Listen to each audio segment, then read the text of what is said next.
Bonjour ou bonsoir à tous, vous qui regardez les vidéos, que ce soit le jour ou la nuit. Ici DVD Pro Souvenirs. Aujourd'hui, encore un coffret. Oui, oui, encore un coffret. Mais cette fois-ci sur l'année 2013.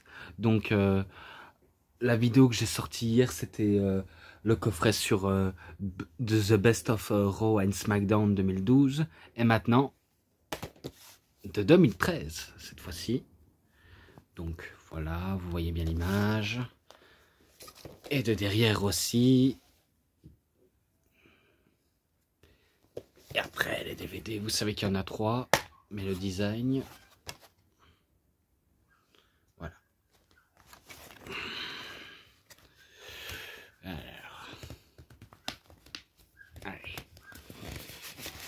Voilà, je l'ai chopé malgré qu'il est tombé.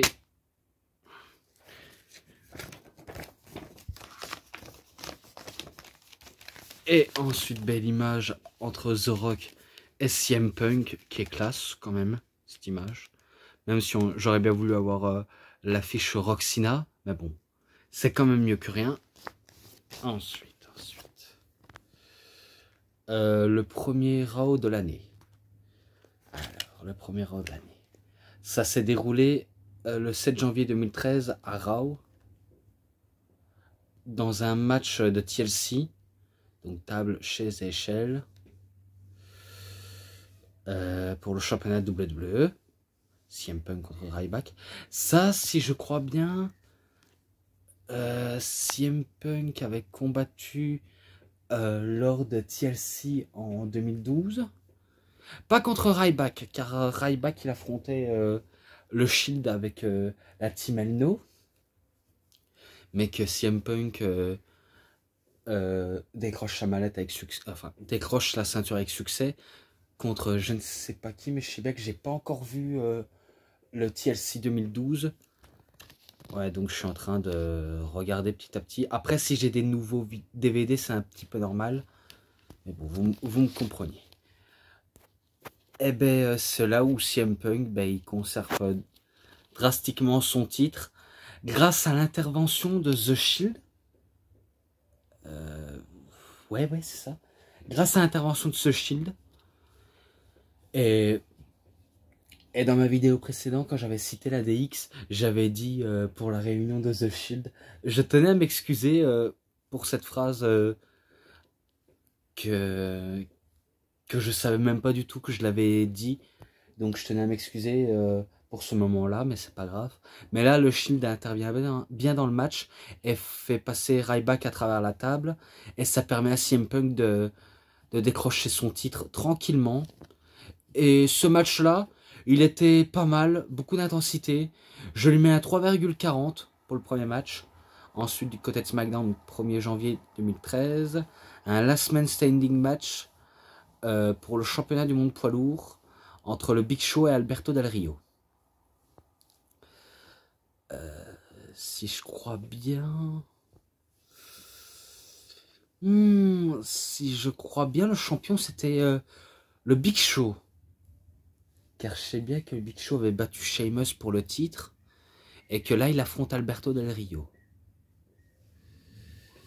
Donc Alberto Del Rio se met en rivalité pour le titre. Mais que après, par la suite, il va se faire prendre de haut. De haut, vraiment. Mais que ça va pas l'empêcher de battre Big Show. Donc pour le dernier homme debout, on pensait que ce serait le Big Show qui battrait Alberto Del Rio. Et finalement, c'est Del Rio qui bat le Big Show. Et ce match-là, je lui mets un 3,5. Donc voilà, je lui mets un 3,5. Ensuite, affrontement au micro. Donc à SmackDown 25 janvier 2013. Shoot verbal entre The Rock et CM Punk. Donc l'image qu'on voit ici. D'ailleurs, je croyais que c'était du côté de Raw, moi. Car c'est vrai que Raw faisait, on va dire, un peu plus d'audience que SmackDown. Car SmackDown, on nous donnait des matchs bons, mais avec peu de rivalité bien construite. Et même si certains pensent que cette année était pas dingue, je l'ai quand même bien aimé malgré tout. Donc l'année 2013, j'ai quand même bien aimé. Ouais, je me rappelle des punchlines qui se sont dit The Rock et CM Punk. D'abord, The Rock, c'est vrai que c'est un habitué du micro, un tel charisme, il a un tel flow, il, euh, il fume tout le monde à chaque fois quand il cite un truc drôle et que la salle explose de rire à chaque fois quand il fait une blague. Et Punk, vu comment c'est la voix des sans-voix, euh, il dit ce qu'il pense de manière franche, sans, sans la moindre pression sur les épaules. Et, euh, et du coup, ben, c'est un incroyable moment de SmackDown. Voilà. Bon, j'ai déjà assez tout dit. Ensuite, à Raw, le 28 janvier 2013, la confrontation entre Paul Heyman et Monsieur McMahon. Alors là, ça je me rappelle.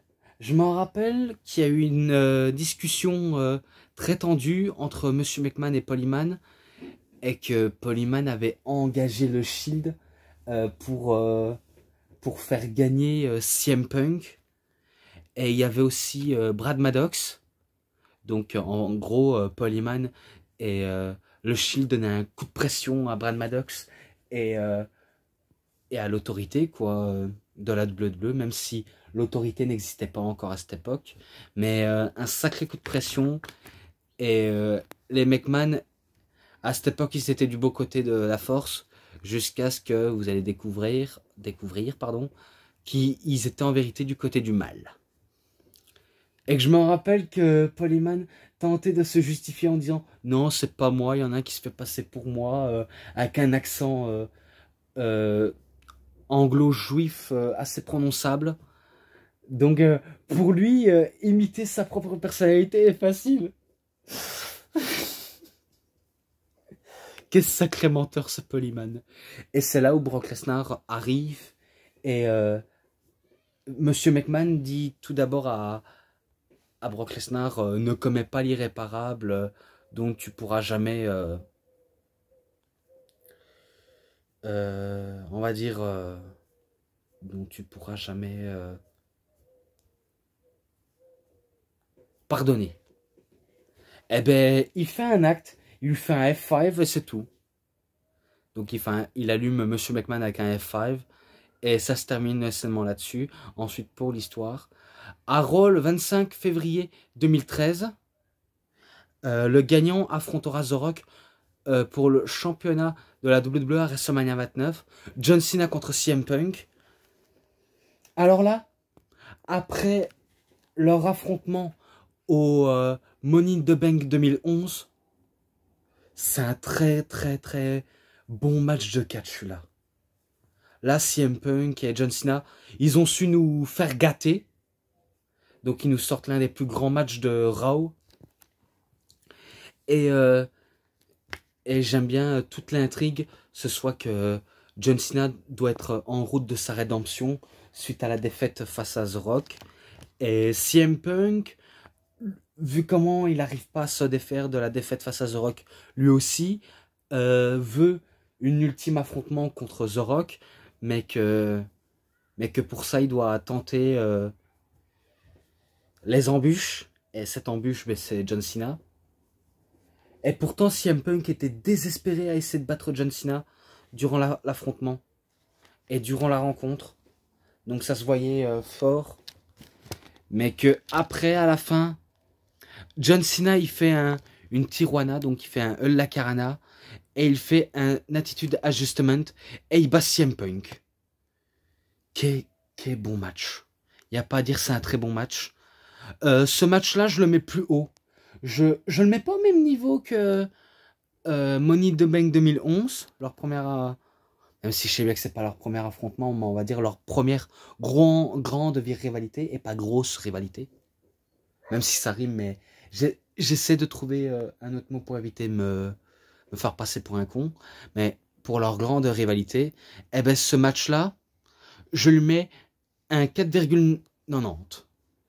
Donc voilà, un match parfait. Et voilà, pour moi, c'est du grand art ce match-là. Ensuite, à Raw, le 4 mars 2013, The Rock et John Cena, à toi, à moi. Alors là, c'était un Raw spécial légende. Donc le côté rétro. Et attendez, je vais un petit peu boire un coup. Donc voilà, comme ça je peux continuer encore. Ah voilà. Donc je me rappelle des promos assez musclés de The Rock et John Cena. Et que The Rock nous garantit qu'il battra John Cena une nouvelle fois. Et que John Cena, quant à lui dit qu'il va à WrestleMania, c'est pour gagner, pour réussir sa rédemption. Enfin, qui sort de sa rédemption pour battre The Rock et devenir champion. Et mettre un terme à cette rivalité qui dure depuis 2 ans et demi. Enfin, 2 ans pour cet affrontement. Même si ça fait, on va dire, à cette époque, 3 ans que ça a commencé, cette rivalité. Ah non, même pas. Ouais, 2 ans. Autant pour moi. Donc voilà. Donc c'était un superbe promo. Et voilà, j'en ai fini là-dessus. Et maintenant, je passe au DVD 2. Donc, la saison de WrestleMania. Donc voilà.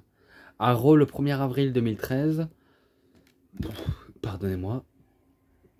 CM Punk bafoue la mémoire de Paul Bearer. Ça, je m'en rappelle.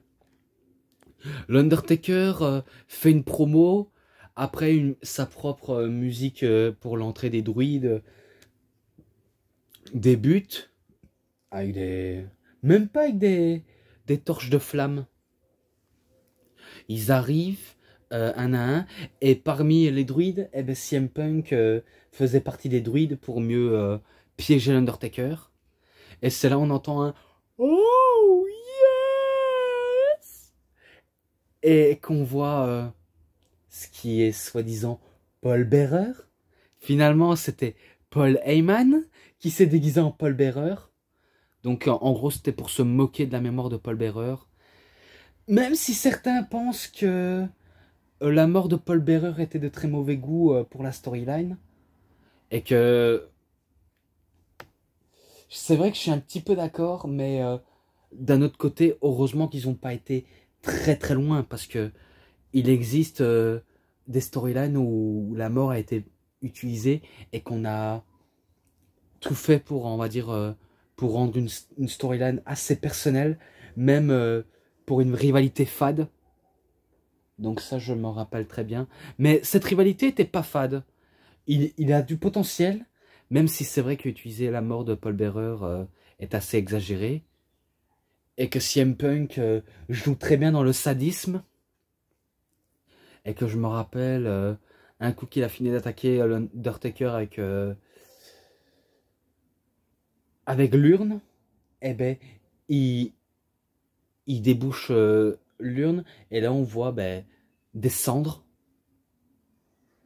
C'est pas j'espère pas que c'est les cendres de Paul Bearer, mais en tout cas je sais pas non plus si c'est du cendre ou du sable.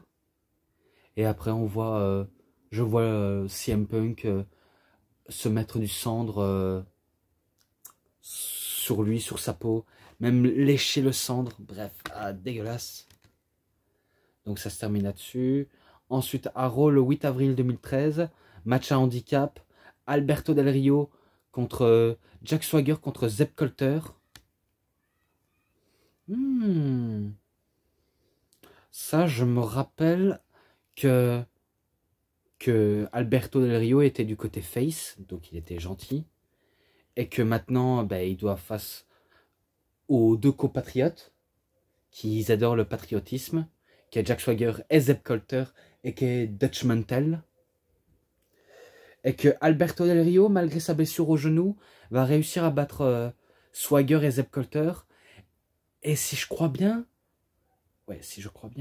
c'est là, parce que je suis en train de regarder. Ouais, c'est là où Dolph Ziggler arrive avec Biggie Langston et Jelly avec sa mallette de Money in the Bank. Il cash-in sur Alberto Del Rio et il bat Del Rio non pas un zigzag mais 2 zigzags si je crois bien. Non, non. Non, je crois que c'est un zigzag. Donc il bat Alberto Del Rio et il devient champion du monde poids lourd pour la deuxième fois de sa carrière, si je crois bien. Donc il bat Del Rio. Et ce match-là, il était vraiment énorme. Enfin, pas pour Swagger et Colter, mais je vais ajouter pour Ziggler. Mais malgré tout, voilà, une victoire logique de Del Rio sur Swagger et Colter, c'est logique. Mais contre Ziggler, eh ben, il n'a pas su battre Ziggler, vu comment il s'est fait battre par Dolph Ziggler. Je lui mets un 4,10. Donc voilà, je lui mets un 4,10 direct. Ensuite, à Raw, le 8 avril 2013, Kofi Kingston contre Fandango. Ah, Fandango. Qui est catcheur qui m'a aussi fait longtemps rigoler. Malgré sa prestation hors du commun. Il n'y a pas à dire. Il m'a su faire régaler. Eh ben, sans trop de surprise, eh ben, Fandango, il bat Kofi Kingston avec sa descente de la cuisse sur la troisième corde. Et ce match-là, ben, je lui mets un 3,5. Donc voilà. Ensuite, à SmackDown 19 avril 2013, Sheamus, Randy Orton contre Mark Henry et le Big Show. Bon, c'était pas ouf à SmackDown, mais ça va, c'est pas si dégueulasse que ça, mais c'était pas ouf. Si je crois bien, c'est les Faces qui battent les Heels. Vu comment Big Show était heel, Mark Henry a toujours été heel. Donc pour moi, c'est une victoire de Sheamus et Randy Orton. Et ce match-là, je lui mets un 3,40. Ensuite, allumer le feu. Non, ça c'est une référence à Johnny Hallyday. Mais je tenais à le faire vu comment il marque allumer le feu. Mais bien sûr, c'est pour Kane, hein, et pas pour Johnny Hallyday. Donc, à Raw le 22 avril 2013, Undertaker, Kane et Daniel Bryan contre The Shield. Ah, ça, il est présent dans le coffret de Building of the Architect of Seth Rollins. Ça, il est présent. Eh ben, je me rappelle que Taker, Kane et Bryan avaient l'avantage pour gagner, mais purement l'avantage, jusqu'à ce que Daniel Bryan, je crois, il se fait spirer et c'est Seth Rollins qui fait le tomber et il remporte le match pour son équipe. Donc victoire de The Shield. Ce match-là, je le noterai en description. Voilà. Ensuite, à Raw, le 6 mai 2013, Brock Lesnar détruit le bureau de Triple H. Ça, je m'en rappelle très bien. Je m'en rappelle très très bien. J'espère que vous aussi, vous vous en rappelez bien. Pardonnez-moi. C'est là où Polyman, il filme avec son téléphone. Lui et Brock Lesnar allaient au centre, enfin, au bureau général de la WWE. Donc, ils y retournent. Ils vont au rez-de-chaussée. Après, ils passent par l'ascenseur. Et après, ils passent les couloirs pour le bureau de Triple H. Et en plus, Polyman, il est incroyable. Hein. Il commente ses vidéos comme si c'était un match de catch. Donc, il rentre dans le bureau. Et à première impression, Polyman dit à l'employé du bureau de la WWE en disant « Eh, t'es mignonne, t'es encore plus mignonne que Stephanie McMahon. » Et après, il dit « Oh, que voilà, Killer Kowalski, le légendaire Killer Kowalski. » C'est celui qui avait entraîné Triple H, le catcheur qui utilise des techniques à l'ancienne, comme Triple H utilise à l'ancienne malgré qu'il ne catch plus aujourd'hui. Et c'est là où l'employé dit « Non, vous n'avez pas le droit de rentrer. » Et Brock Lesnar, ben, il le met en place. Donc il le fait rester à sa place en disant tu bouges pas et tu te tais. Voilà. J'ai pas su le dire autrement, mais j'aurais pu le dire autrement. T'aurais dû fermer ta gueule. Il aurait pu dire ça. Et après, ils vont dans le bureau. Brock Lesnar, il va dans... Il rentre dans le bureau. Il regarde en disant waouh, c'est magnifique ce bureau.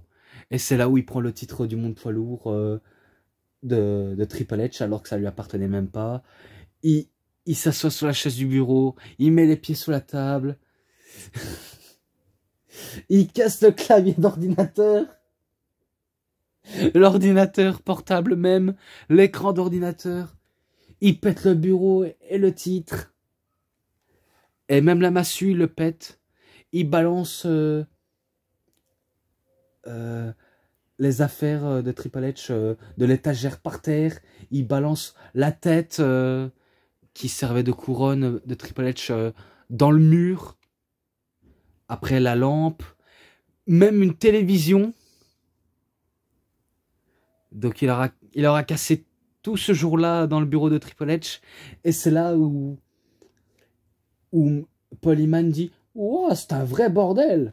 En même temps, c'est logique, vu comment Triple H s'est marié avec une qui sortait dans un bordel. Donc celui qui disait Paul Heyman, il s'agissait d'une référence à Stephanie McMahon. Sauf que je sais pas si elle sortait réellement d'un bordel, mais il a pas été sympa avec elle en tout cas. Et du coup, ben, il termine la vidéo en disant « Je laisse ma carte de visite ». Et après, avant de couper la vidéo, il ricane. Oh, comme un pingouin. Et après, ben, c'est là où, bien sûr, il est en version, enfin, il est en satellite, caméra satellite, et il a avec lui la ceinture sous l'épaule qui est fracassée. Et d'ailleurs, la photo que je sais pas si vous avez remarqué avant d'ouvrir le coffret, mais on voit Paul Heyman et Brock Lesnar faire une photo avec le titre démoli. Et c'est là où Triple H, ben, il fait son entrée dans le ring. Vu comment la vidéo, elle avait été, je crois, tournée ce matin, non? La vidéo, elle avait tourné ce matin. Et du coup, ben, Triple H, ben, il se monte sur le ring en disant ouais, t'as peut-être cassé mon bureau, tout ce qu'il y avait dans mon bureau. Mais je vais te dire un truc. J'ai un deuxième bureau. Et en parlant du deuxième bureau, ben, c'est le ring. Et maintenant, on sait ben, que son bureau est refait. Et que son deuxième bureau, c'est diriger NXT. Même si je sais pas s'il dirige encore NXT Triple H. Donc, il lance un message clair à Paul Heyman et Brock en disant tu as peut-être démoli mon bureau, mais j'ai un bureau qui réagit aux réactions de la foule et tout ça. Donc, c'était pas mal ce scènement. Je crois que j'ai déjà assez trop dit. Sinon, ça va durer 1 heure, donc je préfère passer. À SmackDown, le 7 juin 2013, Curtis Axel contre Chris Jericho. Alors, maintenant, vu comment Curtis Axel a battu Triple H lors de c'est soi-disant début, mais non, moi je dis retour, vu qu'avant c'était Michael McGillicuddy. Donc il bat Triple H, mais par contre il n'a pas battu par tombée.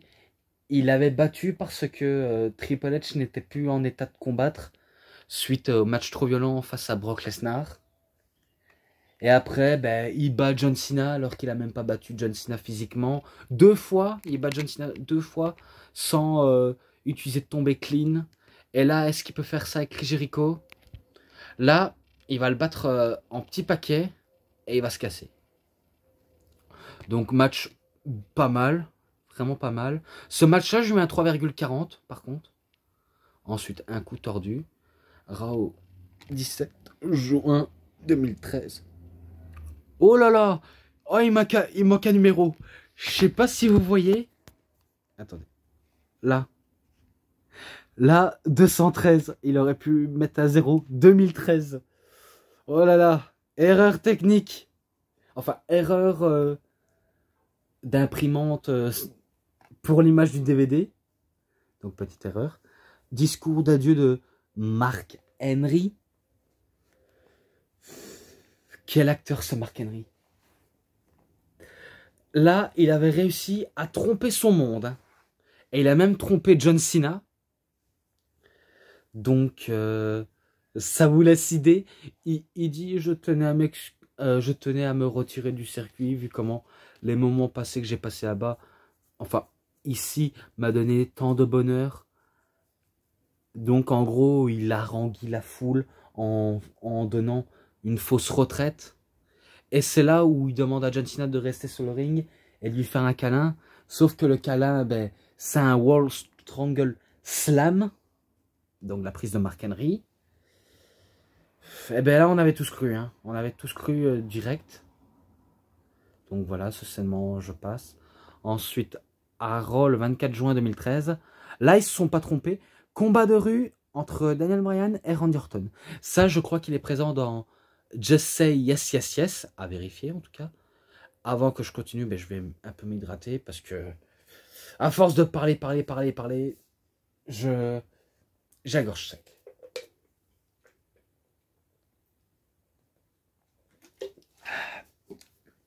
Voilà, continue.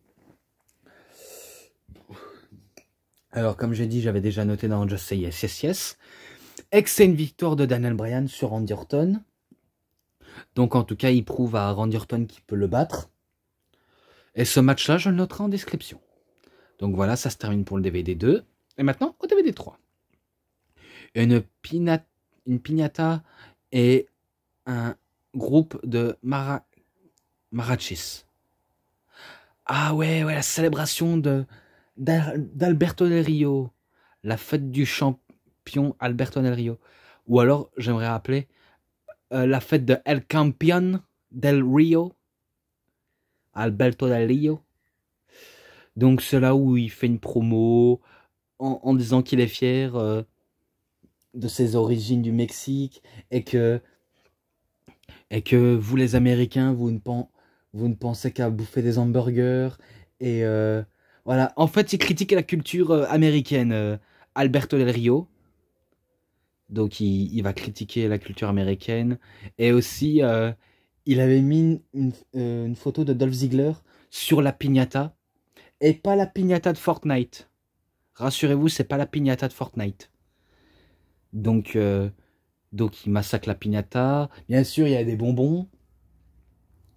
Et après, c'est là où Dolph Ziggler, il arrive.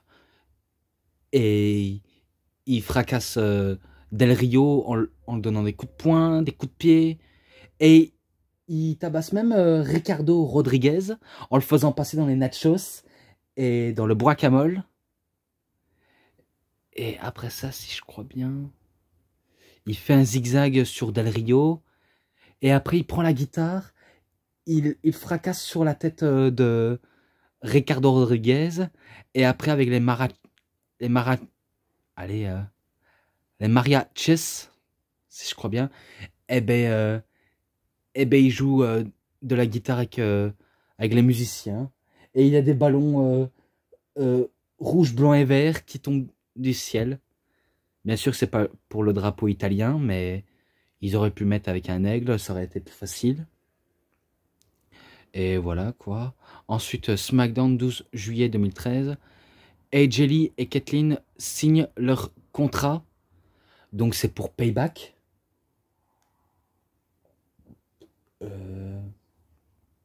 Ouais, je crois que c'est...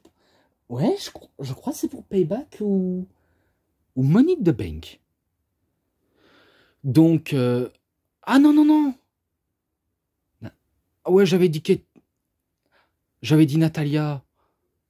Oh. De toute façon, en regardant la vidéo, je vais écouter attentivement ce que j'ai dit. Mais non, c'est AJ Lee et Kathleen qui signent leur contrat pour Payback ou Money in the Bank. Car je me rappelle que Kathleen était la championne et que AJ avait réussi à faire abandonner Kathleen. Et que par la suite, eh bien, ils ont continué. Cette fois-ci, c'est AJ Lee qui bat Kathleen. Et c'est vrai que AJ Lee, c'était une très bonne catcheuse à cette période-là. Hein. Et que dommage qu'elle ne catche plus aujourd'hui. Enfin, j'ai entendu dire qu'elle est comme une générale manageuse pour la WOW.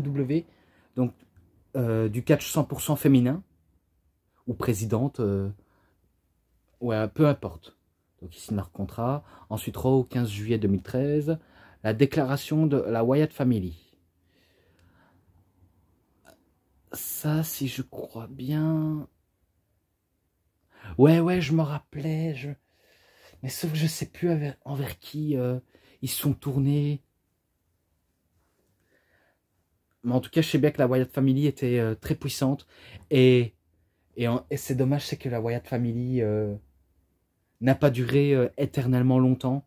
Et dommage que la gimmick de Bray Wyatt n'ait pas resté dans les annales. Car c'est vrai que Bray Wyatt, c'est vraiment un catcheur qui a été gâché par la WWE. Et même pour la gimmick de The Fiend, il a été entièrement gâché. Donc c'est vraiment pitoyable de la part de la WWE de pouvoir faire ça. Donc passons. Damien Sandow cherche sa mallette. Ça, je me rappelle.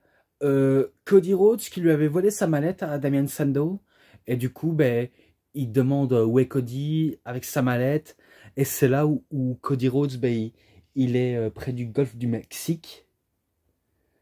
Bien sûr, il jette la mallette dans l'eau. Mais tout d'abord, il dit Damien Sandow à Cody Rhodes, non, ne fais pas ça s'il te plaît. Après, j'ai envie de dire, il le suce en disant ta moustache est magnifique. Vu comment la gimmick de Cody Rhodes, c'était la plus belle moustache.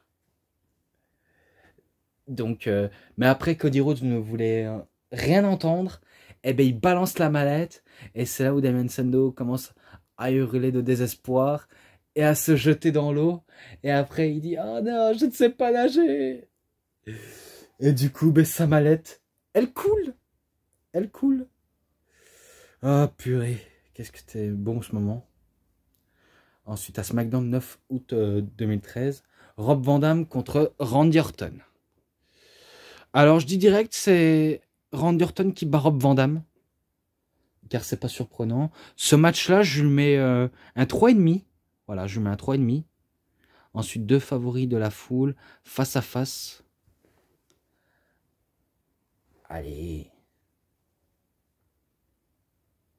Ah oui, oui, je me rappelle. À Raw le 12 août 2013, au Miss TV avec John Cena et Daniel Bryan. Tout d'abord, ben, John Cena, ben, il avait choisi Daniel Bryan pour affronter au SummerSlam. Et Daniel Bryan, il va développer le côté Yes Chance. Et c'est là où, en 2013, la foule était à fond derrière Daniel Bryan. Donc, ils étaient entièrement à fond. Et il avait le même t-shirt que John Cena, mais sauf que sous le t-shirt de Bryan, il est marqué The Barb is here. Donc, la barbe est là.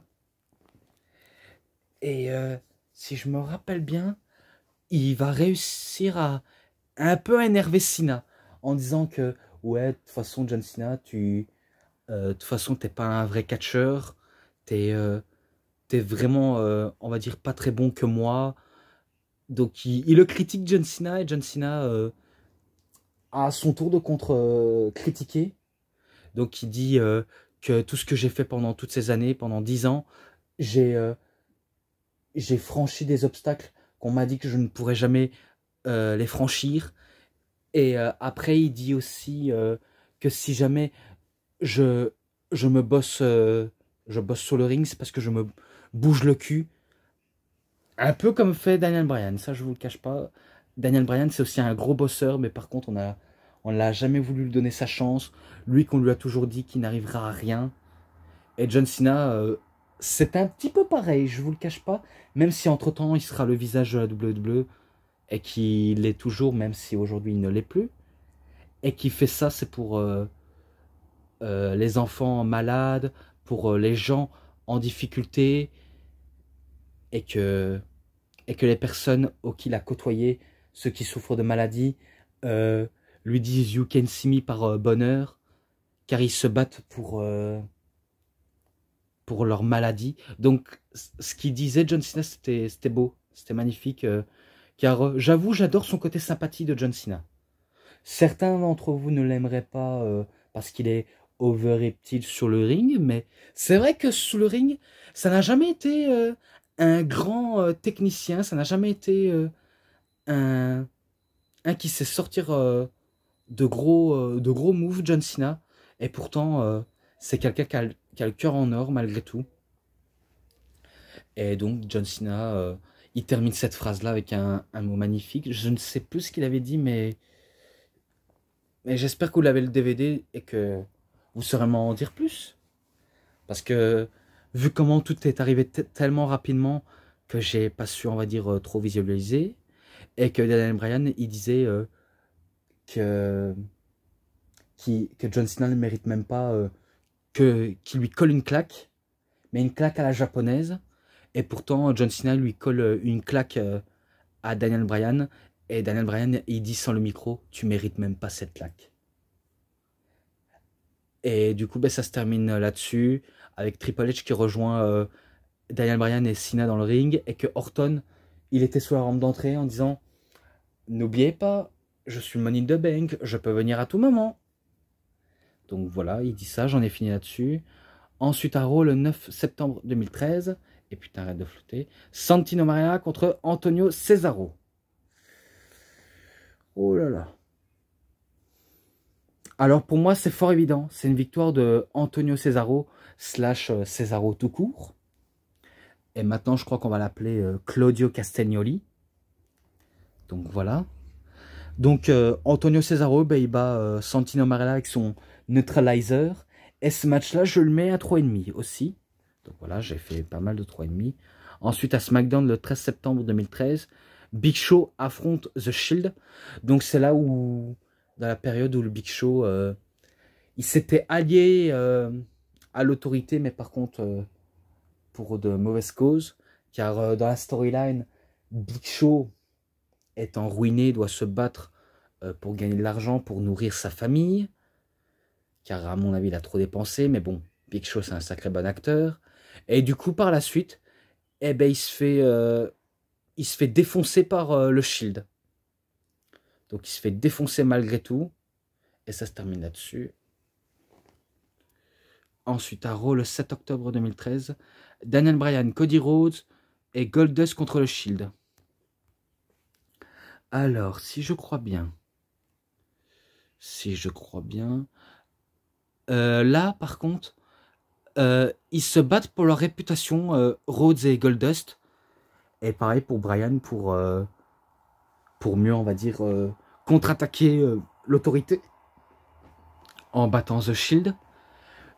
Si je crois bien, ils se font battre par le Shield. Non, à mon avis...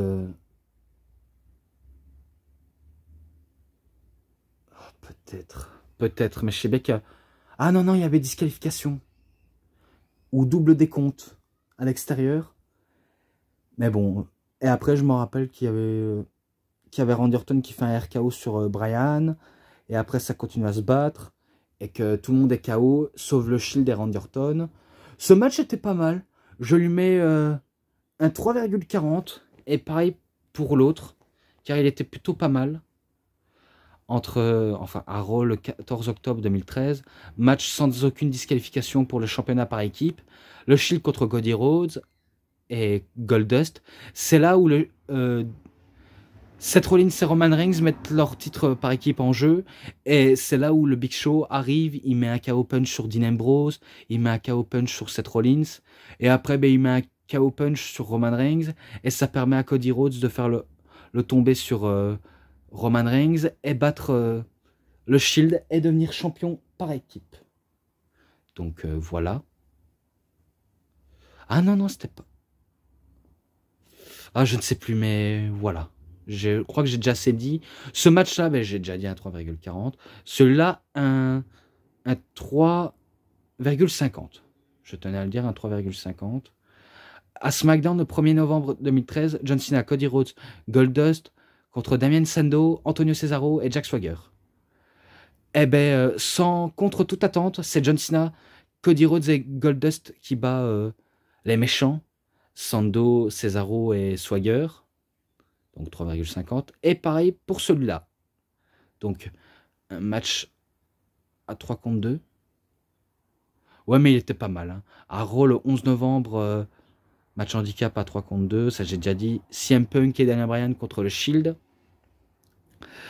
Eh ben, je croyais que ce serait aussi facile.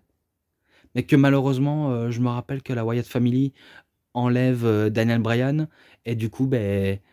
CM Punk, il est face au Shield et qui se fait décimer, mais par contre, il était très bon ce match, donc je lui ai mis un 3,50 et voilà. Ensuite, à Raw le 9 décembre 2013, la cérémonie d'unification des ceintures de champion du monde de la WWE. Après, nos moments favoris. Bien sûr, vous savez, John Cena, champion du monde poids lourd. Randy Orton, champion de la WWE. Et il y a une grosse réunion avec tous les catcheurs qui ont été champions. Et j'aime bien John Cena, il met en avant Daniel Bryan. Et que la foule n'a pas arrêté de scander Daniel Bryan. Il y avait aussi CM Punk. Il y avait Dolph Ziggler.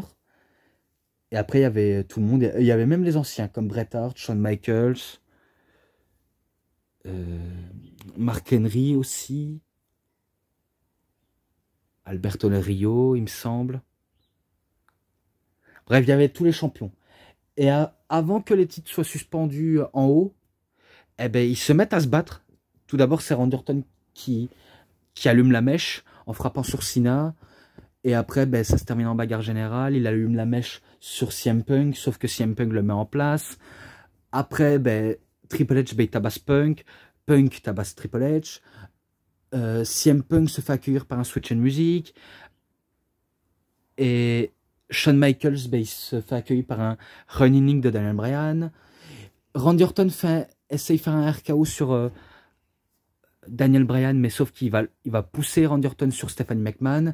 Et du coup, ben, Triple H il fait un pedigree sur Randy Orton. Et du coup, ben, l'image John Cena allié à l'autorité, même si c'est pas vrai, ce n'était qu'un petit teasing. Après, nos moments favoris, et c'est terminé. Donc voilà, j'ai terminé cette review. En tout cas, j'espère que vous avez très bien aimé.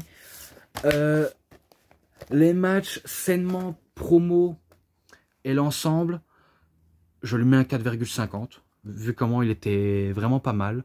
Donc voilà, j'ai déjà assez tout dit. En tout cas, j'espère que vous avez très bien aimé. En tout cas, si elle vous a plu, vous savez ce qu'il vous reste à faire. Likez la vidéo, commentez, partagez, abonnez-vous à ma chaîne, cliquez sur la petite cloche pour avoir plus de notifications des prochaines vidéos.